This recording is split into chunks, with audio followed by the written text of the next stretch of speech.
ایران میں موجود پاکستانی سفارتخانے کو پاکستانی شہریوں کے انخلاء کے حوالے سے مشکلات کا سامنا ہے۔ ایران میں پاکستانی سفیر کے مطابق بسوں کی دستیابی کا مسئلہ درپیش ہے۔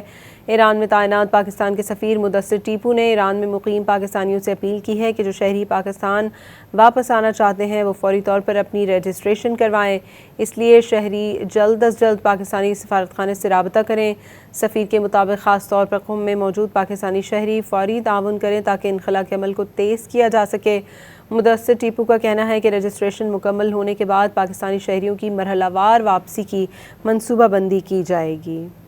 ایران میں موجود پاکستانی سفارتخانے کو پاکستانی شہریوں کے انخلاء کے حوالے سے مشکلات کا سامنا ہے۔ ایران میں پاکستانی سفیر کے مطابق بسوں کی دستیابی کا مسئلہ درپیش ہے۔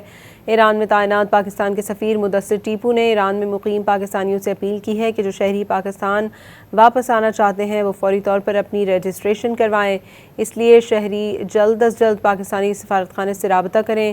سفیر کے مطابق خاص طور پر قم میں موجود پاکستانی شہری فوری تعاون کریں تاکہ انخلاء کے عمل کو تیز کیا جا سکے۔ مدثر ٹیپو کا کہنا ہے کہ رجسٹریشن مکمل ہونے کے بعد پاکستانی شہریوں کی مرحلہ وار واپسی کی منصوبہ بندی کی جائے گی۔